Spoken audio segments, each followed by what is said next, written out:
Hello friends, good evening all of you. Welcome to Malukais. 6 PM के हमारे daily basis पर जो हम क्वेश्चन डिस्कस कर रहे हैं उसमें आज का एक इम्पॉर्टेंट एरिया हम कवर अप करेंगे रिगार्डिंग द पेपर 3 GS के हिसाब से जो आपका इम्पॉर्टेंट है सस्टेनेबल इंफ्रास्ट्रक्चर डेवलपमेंट इन हिली एरियाज। और एक काफ़ी हद तक न्यूज़ में रहा हुआ टॉपिक है, इवन साल भर में ये चर्चा में रहता है, क्योंकि जैसे हम हिमाचल प्रदेश, उत्तराखंड, अभी हाल ही में सिक्किम में भी हमें बाढ़ की सिचुएशन देखने को मिल रही है। तो इस हिसाब से क्यों ये हिली एरियाज़ में जो हम विकास कर रहे हैं, डेवलपमेंट कर रहे हैं, इसमें स्पेशली जो हम इंफ्रास्ट्रक्चर डेवलपमेंट पर फोकस कर रहे हैं, तो उसके प्रोज एंड कॉन्स क्या है, क्या क्या विपरीत परिणाम होते उसके जा रहे हैं, और जो हमारी एक्सटेंसिव डेवलपमेंट वाली जो पॉलिसी है उससे क्या विपरीत परिणाम हो रहे हैं हिली एरियाज़ में, वहाँ के हैबिटेट पर भी, बायोडाइवर्सिटी पर भी, लोकल लोगों के जीवन पर भी, और इसके विपरीत परिणाम ओवरऑल एनवायरनमेंट पर क्या हो रहे हैं। इन सारे एरियाज़ को हम आज के टॉपिक में डिस्कस करेंगे, और इसलिए आज का टॉपिक जो है काफ़ी हद तक इम्पॉर्टेंट आपके लिए चूज़ किया गया, सस्टेनेबल इंफ्रास्ट्रक्चर डेवलपमेंट इन हिल एरियाज़। और ये टॉपिक कहीं ना कहीं आपके पेपर 2 के हिसाब से जब हम पॉलिसीज़ की बात करते हैं फॉर द हिल एरियाज़, उस हिसाब से भी इम्पॉर्टेंट बन जाता है, और स्पेशली ये कहीं ना कहीं आपको पूछा सकता है पेपर 3 में एनवायरनमेंट के पर्सपेक्टिव से भी, या फिर हिली एरियाज़ में डेवलपमेंट के हिसाब से किस प्रकार का रोल मॉडल, एक तरीके का एक इनोवेटिव मॉडल होना चाहिए, इस हिसाब से भी आपको पूछा जा सकता है। तो क्वेश्चन स्टार्ट करने पर सबसे पहले आप सभी के लिए एक इम्पॉर्टेंट अनाउंसमेंट है, ये मलुकाइस के द्वारा GS फाउंडेशन बैच 2024 आप सभी के लिए बहुत ही किफ़ायती अमाउंट में आपको प्रोवाइड की जा रही है, 8999+ GST में सिर्फ, जिसमें 2024 के हिसाब से GS प्लस एडवांस बैच के NCERT GS क्लासेस, उसमें आपके daily answer writing, MCQs, 1-to-1 mentorship, weekly test, सारी चीज़ें उसमें इंक्लूड की गई है। और बहुत से स्टूडेंट्स ने इस इनिशिएटिव का अब तक बेनिफिट लिया है, तो आप भी बेनिफिट लीजिए। अगर इस कोर्स को आपको एनरोल करना है तो आपको स्क्रीन पर ये स्कैन कोड दिख रहा है, इसको स्कैन करके आप डायरेक्टली एनरोल कर सकते हो, या फिर कोई भी क्वेरीज आपको रिगार्डिंग दिस कोर्स आप इस दिए गए नंबर पर कांटेक्ट करके रिगार्डिंग द इंफॉर्मेशन जो है इस कोर्स के आप ले सकते हो। अब आते हैं हम हमारे डिस्कशन की तरफ। क्वेश्चन क्या था, इसके बेसिस पर जो डिज़ाइन किया गया था उसको हम समझेंगे। अब ये जो डिस्कशन है, we will take this discussion in English as well as Hindi as well as Punjabi, तो तीनों लैंग्वेज में ये डिस्कशन आपको प्रोवाइड किया जा रहा है। इस डिस्कशन की जो फाइल है वो लिंक के साथ आपको साइमल्टेनियसली प्रोवाइड की जा रही है on the official Telegram channel of Malukais, जिसकी लिंक आपको डिस्क्रिप्शन में दिख रही होंगी, वहाँ पे आप ज्वाइन कर लो टेलीग्राम चैनल को, और डेली बेसिस पर आपको ये वीडियो की लिंक एज वेल एज इसकी PDF फाइल भी मिल जाएंगी, जो कि आपको फर्दर रेफरेंस के लिए भी बेनिफिशियल होंगी। तो क्वेश्चन क्या था उसको पहले समझते हैं हम, उस कंटेक्स्ट को, डिमांड क्या थी क्वेश्चन की, और उस हिसाब से आपको इंट्रोडक्शन, बॉडी और कंक्लूजन में किस प्रकार से आंसर लिखना था, उन अप्रोचेस के थ्रू भी हम उसको डिस्कस करते हैं। तो क्वेश्चन था, infrastructural development in hill areas या फिर hilly areas affected the fragile ecosystem, thus there is a need to strike a balance between ecology and economy in this region। और इसको मैं क्या करना था, elucidate करना था। पहाड़ी क्षेत्रों में ढांचागत विकास ने नाजुक परिस्थिति की तंत्र को क्या किया है, प्रभावित किया है, और इस प्रकार इन क्षेत्रों में परिस्थिति की और अर्थव्यवस्था के बीच संतुलन बनाने की क्यों आवश्यकता है, और उस पर हमें क्या करना था, स्पष्ट करना था। अब इस प्रकार का अगर क्वेश्चन आ गया आपको, तो सबसे पहले आपको अप्रोचेस हम डिस्कस करते हैं। अप्रोचेस में आपको कुछ चीज़ों पर फोकस करना होता है जब आप इस प्रकार के डिमांड के हिसाब से क्वेश्चन को अटेम्प्ट कर रहे हो, आपके आंसर्स को लिख रहे हो।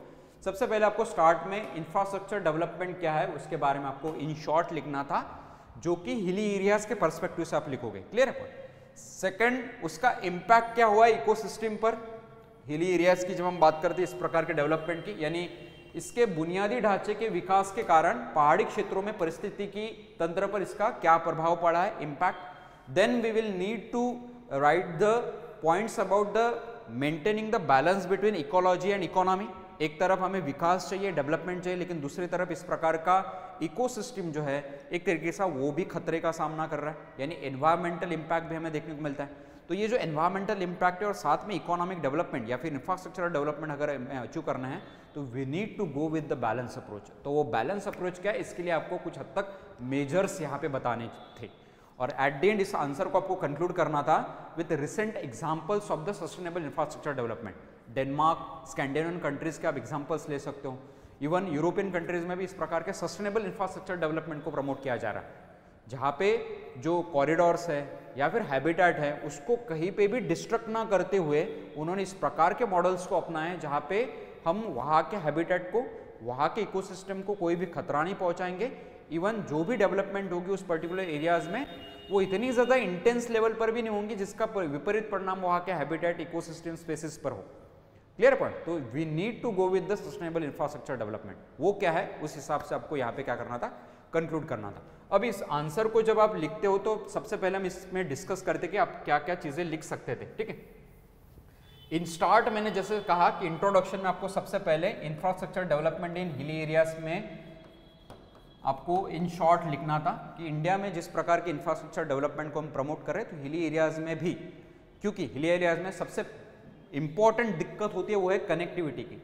सो due to the issue of the connectivity government of India, even border road organisation भी है, हमारा NHAI भी है, कंटिन्यूसली चीज़ पर फोकस करता है कि हम कनेक्टिविटी जो है हमारे हिली एरियाज में, स्पेशली नॉर्थ ईस्टर्न स्टेट्स है, जम्मू एंड कश्मीर रीजन है, तमिलनाडु के आसपास के नीलगिरी हिल्स है पर्टिकुलरली वो हिली एरियाज है, वेस्ट बंगाल के हिली एरियाज है। इन हिली एरियाज में इस प्रकार के कनेक्टिविटी को अगर हमने बढ़ाना है तो हमें वहाँ पे जो इंफ्रास्ट्रक्चर डेवलपमेंट है, बुनियादी ढांचा जो है उसको कहीं ना कहीं प्रमोट करना जरूरी है। क्लियर है पॉइंट? इस बात को आप लिख सकते हो। लेकिन अब आते हैं हम इसी में देखते हैं, एक लाइन लिखकर आप सोच सकते हो कि लेकिन there is a need to move towards the sustainable infrastructure development in India, specially from the hilly areas point of view. अब वो क्या है फिर हम बॉडी में स्टार्ट करेंगे कि अभी कौन कौन से चैलेंजेस हैं जो हम फेस कर रहे हैं जब हम इंफ्रास्ट्रक्चर डेवलपमेंट की बात करते हैं इन पर्टिकुलर हिली एरियाज में। तो उन चैलेंजेस को सबसे पहले डिनोट कीजिए। सबसे पहला चैलेंज वो है जो आप वहाँ पे लिख सकते हो, वो है टोपोग्राफी। अब इन हिली एरियाज में आप सबको पता है कि टोपोग्राफी जो है या फिर वहाँ की जो एक प्रकार की रज टेरेन सिस्टम हमें देखने मिलते हैं, वो कहीं ना कहीं एक बड़ा एक तरीके का डिस्टर्बेंस क्रिएट कर देती है फॉर द डेवलपमेंट वहाँ पे। सबसे पहली चीज़। सेकंड चीज़ आप लिख सकते हो वो है फ्रेजाइल इकोसिस्टम। फ्रेजाइल इकोसिस्टम वहाँ की, यानी इकोलॉजिकल सेंसिटिविटी हमें वहाँ पे देखने मिलती है। कोई भी अगर हम वहाँ पे डेवलपमेंट कर रहे हैं तो वहाँ का हैबिटेट, स्पेसिस का हैबिटेट जनरली डिस्ट्रक्ट होने के पीछे के कारण बहुत ज़्यादा बन जाता है। तो ये इकोलॉजिकल सेंसिटिविटी है एक बड़ा reason, challenge behind such type of infrastructure development in this particular area.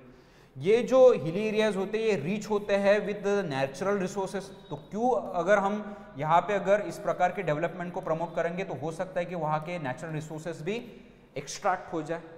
Clear point? तो नेचुरल रिसोर्सेस के एक्सट्रैक्शन के भी खतरा हो सकता है। Next is vulnerability. चौथी चीज क्या है? Vulnerability of the hilly areas. ये भी एक बड़ा रीजन है for the infrastructure development in that particular area. Next आप लिख सकते हो वो है वाइल्ड लाइफ प्रोटेक्शन, या फिर अभी हमने डिस्कस किया हैबिटेट डिस्ट्रक्शन जो होता है। So wildlife protection is one of the reason. Destructions के दौरान जब भी फॉर एग्जांपल रोड कनेक्टिविटी बढ़ाई जा रही है तो मैन एनिमल कन्फ्लिक्ट हमें देखने को मिलते हैं। मैन एनिमल कन्फ्लिक्ट ये जनरली साउदर्न स्टेट्स में, स्पेशली जहाँ पे एलिफेंट कॉरिडोर से हमने रोड्स जो कहीं ना कहीं कंस्ट्रक्ट किए, तो बहुत बार एलिफेंट या फिर ये मैन एनिमल क्लैश हमें देखने को मिलता है। इसके वजह से बहुत से जानवर जो है मारे जाते हैं। तो ये जो वाइल्ड लाइफ प्रोटेक्शन है ये भी एक वन ऑफ द चैलेंज है behind such type of development, road connectivity, railways के डेवलपमेंट के लिए पीछे के कारण।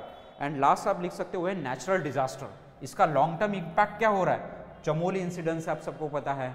इवन जहाँ पे हमने डैम्स को यानी हाइड्रो इलेक्ट्रिक पावर स्टेशंस को बनाया है उस पहाड़ी इलाकों को पूरा का पूरा तोड़ते हुए, उसके साथ साथ रोड्स वहाँ पे बनाए हुए हैं, वहाँ पे ब्रिजेस हमने बनाए हुए हैं, लेकिन वहाँ का क्योंकि जो होल्डिंग कैपेसिटी वो खत्म हो गई, नेचुरल इकोसिस्टम डिस्ट्रक्ट हो गई।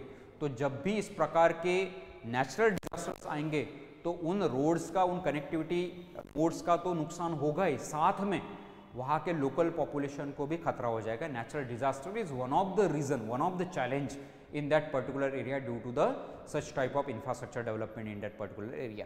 तो natural disaster आप ये कारण लिख सकते हो. So these are the 5-6 reason which you can mention in your answers regarding the challenges. अब challenges के तौर पर अब आते हैं हम कि बैलेंस डेवलपमेंट कैसे हो सकती है. What type of balance development strategies which you can mention in your answer. तो सबसे पहले बैलेंस्ड अप्रोच की जब हम बात करते हैं तो बैलेंस अप्रोच में आप कुछ पॉइंट्स लिख सकते हो आपके आंसर में। सबसे पहला पॉइंट जो बैलेंस अप्रोच के साथ जाने वाला वो है environmental impact assessment. Environmental impact assessment क्या है कि कोई भी डेवलपमेंट प्रोजेक्ट किसी पर्टिकुलर एरिया में इनिशिएट किया जा रहा है तो उसके पहले उनको परमिशन लेनी पड़ती है। वो किस प्रकार का डेवलपमेंटल प्रोजेक्ट्स है, उसकी कॉस्ट कितनी होने वाली है, उसका एनवायरमेंटल इम्पैक्ट होने वाला है नहीं होने वाला है, इसका प्रॉपर एक रिपोर्ट सबमिट करना पड़ता है और तब जाकर उसको एनवायरमेंट मिनिस्ट्री के द्वारा एक तरीके से क्या किया जाता है, परमिट किया जाता है। तो एनवायरमेंटल इम्पैक्ट असेसमेंट अगर हो प्रॉपरली, यानी इस बात को इवैल्यूएट किया जाए कि उसका कॉन्सिक्वेंसेस क्या होंगे, उसके फायदे क्या होंगे, नुकसान क्या होंगे, तब जाकर हमें पता चलेगा कि उस प्रकार के प्रोजेक्ट्स को एक तरीके से डेवलपमेंट के तौर पर परमिशन देनी चाहिए नहीं देनी चाहिए। So there should be a proper environment impact assessment report regarding such type of developmental projects in that particular area. Second चीज एक बैलेंस अप्रोच के तौर पर आप यहाँ पे लिख सकते हो वो है रिगार्डिंग द इकोलॉजिकल या फिर evaluation of ecological, social and cultural challenges. Cultural एक तरीके से इम्पैक्ट्स या फिर इफेक्ट्स। तो इकोलॉजिकल इफेक्ट्स क्या हो सकते हैं, इसके सोशल इफेक्ट्स क्या हो सकते हैं और कल्चरल इफेक्ट्स। यानी most of the hilly areas में हमें सबको पता है कि वहाँ पे ट्राइबल पॉपुलेशन, इसके साथ साथ इंडिजिनियस पॉपुलेशन वहाँ पे रहती है। तो अगर हम इस प्रकार के इंफ्रास्ट्रक्चर डेवलपमेंट को अगर ये प्रमोट करेंगे वहाँ पे, तो हो सकता है कि उसके परिणाम सोशल और cultural aspects of that particular indigenous population पर भी हों। तो इस बात को भी हमें इवैल्यूएट करना जरूरी है कि उसके परिणाम क्या होंगे इकोलॉजिकल, सोशल और कल्चरल एस्पेक्ट से। नेक्स्ट बैलेंस अप्रोच के साथ वो एक लिख सकते हो आप कि there should be a balance approach that we need to go with the innovative technologies. Innovative solutions के साथ हमने जाना जरूरी है।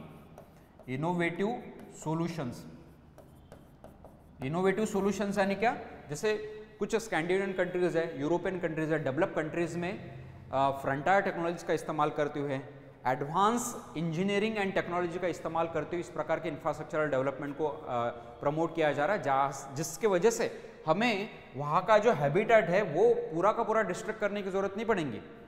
तो इन एडवांस टेक्नोलॉजी का इस्तेमाल हम कर सकते हैं, कुछ एडवांस इंजीनियरिंग का इस्तेमाल हम कर सकते हैं। जैसे इसका बेस्ट एग्जाम्पल है चेनाब ब्रिज जो हमने बनाया है, जम्मू एंड कश्मीर को जो लिंक करता है चेनाब रिवर पर, जो दुनिया का सबसे हाईएस्ट ब्रिज माना जाता है। तो ये जो चेनाब ब्रिज हमने बनाया, ये one of the remarkable achievement है इंडिया के। इवन कनेक्टिविटी के तौर पर जब हम देखते हैं हिली एरियाज में, स्पेशली जो मोस्ट वल्नरेबल एरिया, वहाँ पे कनेक्टिविटी को बढ़ावा देने का, और साथ में एक इम्पॉर्टेंट एग्जाम्पल है इनोवेटिव इंजीनियरिंग मॉडल का भी। क्लियर है, वो एक एग्जाम्पल आप देख सकते हो। साथ में वाइल्ड लाइफ कॉरिडोर्स को बनाया जा सकता है, वाइल्ड लाइफ कॉरिडोर्स, इसका बेस्ट एग्जाम्पल है। कुछ स्कैंडिनेवियन कंट्रीज का आप जिक्र कर सकते हो, जर्मनी इसका बेस्ट एग्जांपल है, इवन फिनलैंड है। इस प्रकार की कुछ कंट्रीज है जिन्होंने wild life corridors, under passes, over passes बनाए हुए, जिसके वजह से there should be a safe movement, mobility हो पाएंगी उन एनिमल्स की। क्लियर पॉइंट, और उनको कहीं ना कहीं खतरा नहीं होगा, even man animal conflict like situations भी कहीं ना कहीं नहीं होगी। क्लियर, तो ये आप लिख सकते हो। एट दी एंड ये पांचवा पॉइंट आप लिख सकते हो, there should be community engagement. जो भी हम डेवलपमेंट की बात करते हैं तो वहाँ पे वहाँ के लोकल पॉपुलेशन की राय भी लेना जरूरी है। उनको पता होता है कि वहाँ पे किस प्रकार के डेवलपमेंट हम कर सकते हैं, किस हद तक कर सकते हैं। अगर वहाँ पे डेवलपमेंट को अगर हमें प्रमोट करना है कि तो कौन कौन सी चीज़ों पर हमें ध्यान देना पड़ेगा, उसके पॉसिबल कॉन्सिक्वेंसेस क्या होते हैं, ये कहीं ना कहीं हमें इंडिजिनियस पॉपुलेशन से देखने को मिलती है। और अगर हमने कम्युनिटी एंगेजमेंट प्रोग्राम वहाँ पे लाया तो कहीं ना कहीं हम और बेहतर शाश्वत या फिर सस्टेनेबल डेवलपमेंट को प्रमोट कर पाएंगे। और at the end there should be legal accountability also, there should be legal accountability. और ये लीगल अकाउंटेबिलिटी इस बात पर फोकस करेंगे कि वहाँ पे इस प्रकार की जो पॉलिसीज़ बनाई जाएंगी, उन पॉलिसीज़ को और बेहतर और सुधारात्मक बनाया जाए। उसमें पॉसिबल मेजर्स क्या होंगे, पॉसिबल कॉन्सिक्वेंसेस क्या होंगे, ये भी एक तरीके से गृहीत किए जाए। Clear point, long term measures क्या हो सकते हैं, इस हिसाब से हमें पॉलिसीज़ को, लेजिस्लेशंस को बनाना पड़ेगा, specially for the sustainable infrastructure development in the hill areas. Clear point. अब आते हैं हम कुछ एग्जाम्पल्स के तौर पर, जो एग्जाम्पल्स आपको आंसर्स में पर्टिकुलरली मेंशन करने हैं regarding the sustainable infrastructure development in the hill areas. सबसे पहला है वो है hill area development programme. Hill area development programme. ये पर्टिकुलरली इस प्रकार का डेवलपमेंटल इनिशिएटिव लाया गया था। इसमें लगभग 15 डिस्ट्रिक्ट को कवर अप किया गया था प्राइमरी तौर पर। ये 5th 5 ईयर प्लान के दौरान लाया गया था ये प्रोग्राम, 5th 5 ईयर प्लान के दौरान। तो ये 15 डिस्ट्रिक्ट उत्तराखंड के, उसके साथ साथ वेस्ट बंगाल के, तमिलनाडु के और आसाम के, इस प्रकार से 15 डिस्ट्रिक्ट्स यहाँ पे जो डेवलपमेंट अचीव करने उसी बेसिस पर ये लाया गया था। एक एम्बिशियस प्रोजेक्ट था, developmental programme for the hilly areas. Even hilly areas की बात करें तो लगभग 18% ऑफ द पॉपुलेशन जो हमें हिली एरियाज में देखने को मिलते हैं। तो इनके लिए कनेक्टिविटी रोड इसके जरिए हमें जाना जरूरी होगा। इवन आप ये भी लिख सकते हो कि हम माइक्रो ग्रिड के साथ भी जा सकते हैं। माइक्रो ग्रिड अप्रोच, ये माइक्रो ग्रिड अप्रोच क्या होता है कि एकदम से बड़े बड़े रोड्स या फिर बड़े बड़े इंफ्रास्ट्रक्चर्स को बढ़ाते ना हुए छोटे छोटे कनेक्टेड रोड्स को या फिर कनेक्टेड ग्रिड्स को हम एक तरीके से जोड़े, जो कहीं ना कहीं उस एरिया के हिसाब से यानी टोपोग्राफी के हिसाब से डिज़ाइन किए जाए। यानी हमें बड़े बड़े जो पहाड़ है वो पूरे के पूरे डिस्ट्रक्ट करने की नहीं ज़रूरत पड़ेगी। छोटे छोटे ग्रिड प्रोजेक्ट के साथ भी हम जा सकते हैं जो कनेक्ट करेंगे एक बड़े ग्रिड के साथ। Clear point. तो इस प्रकार के ग्रिड, माइक्रो ग्रिड प्रोजेक्ट के साथ भी हम जा सकते हैं। रिसेंटली हाल ही में हमारे प्रधानमंत्री जी के द्वारा उत्तराखंड में एक बड़ी अनाउंसमेंट की गई थी जिसको हम कहते हैं पर्वतमाला स्कीम। सेकंड आप लिख सकते हो वो है पर्वतमाला स्कीम। ये पर्वतमाला स्कीम जो है ये पर्टिकुलरली उत्तराखंड रीजन में एक तरीके से इनिशिएट की गई थी। इसके द्वारा हम मॉडर्न जो कनेक्टिविटी वाले वेज है जिसमें रोप वेज को डेवलप करने की बात की गई थी। तो इस हिसाब से मॉडर्न जो टेक्नोलॉजी है, टेक्नोलॉजिकल एडवांसमेंट है, टेक्नोलॉजिकल यूज के हिसाब से हम मॉडर्न कनेक्टिविटी प्रोग्राम्स की तरफ किया जा सकते हैं। इन चीज़ों पर फोकस भी किया जा सकता है।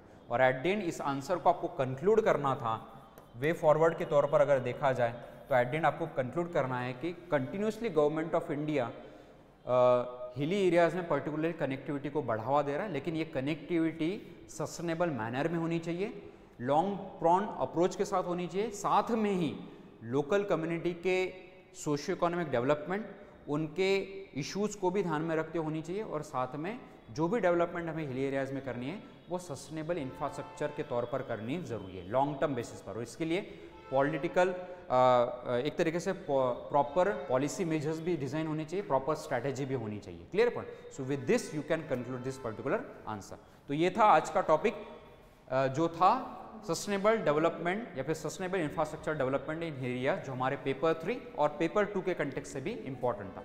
मिलते हैं इसी प्रकार के एक इंपॉर्टेंट अगेन एक नए टॉपिक के साथ, एक नए क्वेश्चंस के साथ कल। तब तक wish you all the best. Thank you.